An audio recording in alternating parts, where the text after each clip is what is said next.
Zdravím vás všechny, chtěl bych vás přivítat v prodejně Motozem, která se nachází v Šenově u Ostravy. V první části naší prodejny máme bundy, především textilní.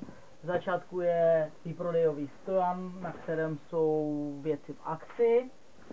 Máme tady i dětské bundy, jo, například tahle, potom následně dámské, jak dlouhé, tak krátké, takže by neměl být problém, aby si tady někdo vybral.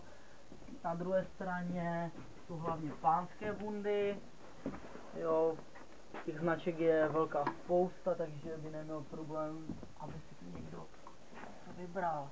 Jo, ty bundy můžou vypadat i takhle tak. A nebo například takhle, pro ty, co chtějí být na cestě vidět.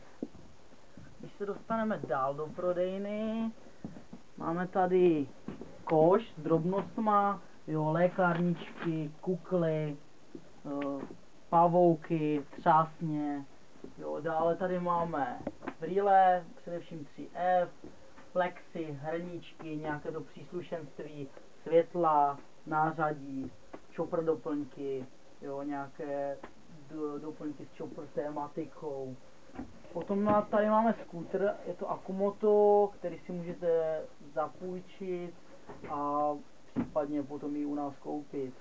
Jo, tady se nachází zrcátka, máme tady i schránku, v přední části je vyrysovaná motorka. Dále tady máme šátky, nějaké termoponožky, zámky, závaží do řídítek, tankpady. Jo. Na té stěně se nachází ještě rukavice. Ten výběr těch rukavic je velký, opravdu velký i za slušné ceny.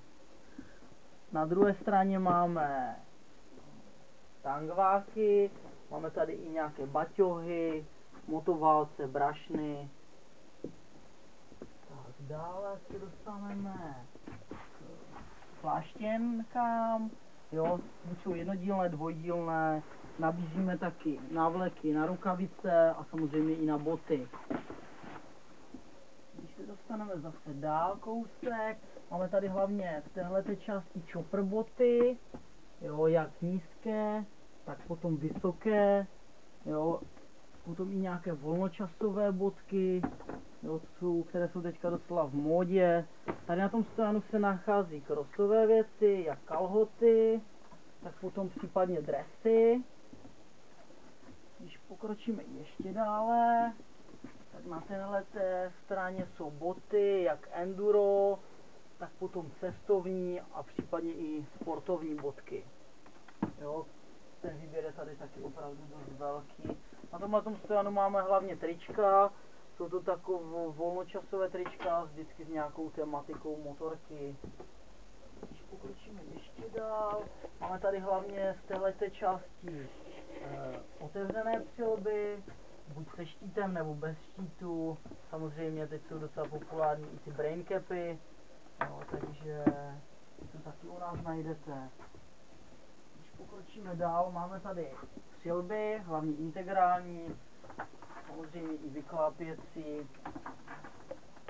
Na tomto stojanu se nacházejí chrániče, jak nějaké krosové košile, tak potom páteřové chrániče. Na druhé straně jsou potom věci z termoprádla.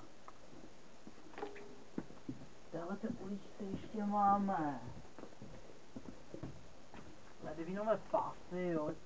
Ten výběr je tu taky velký. Máme i různé typy dámských bot, takže i dámy by si tady měly vybrat. Na téhle poličce jsou potom ještě krosové přilby. Tak, dále tady máme kombinézy kožené, jo, teďka frčí docela ten ProBiker, který je za hodně slušnou cenu. Na té stěně se nachází ještě bundy kožené hlavně, máme tady ty cruiserácké bundy a nesmíme opomenout ani křiváky, kteří operaci většinou vyžadují. Tak, když se dostaneme zpátky do té uličky, kde jsme už byli, máme tady kožené kalhoty, potom případně textilní, jak dámské, tak i pánské. Na druhé straně, když otočíme, máme dál zase kožené bundy, jo, samozřejmě dámské i pánské, následně i vesty. Když se vrátíme zpátky na tuhletu stěnu, máme tu pásy na nádrž, brašny, kufry, jo, ten výběr je tu taky opravdu docela velký, takže by neměl být problém, aby si to někdo vybral. Na konci máme potom ještě rolky.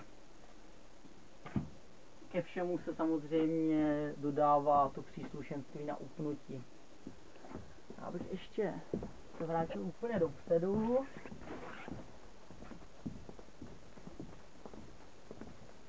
Tady máme takové ty údržbové doplňky, jaké jsou oleje, jo, nějaké čističe, spreje.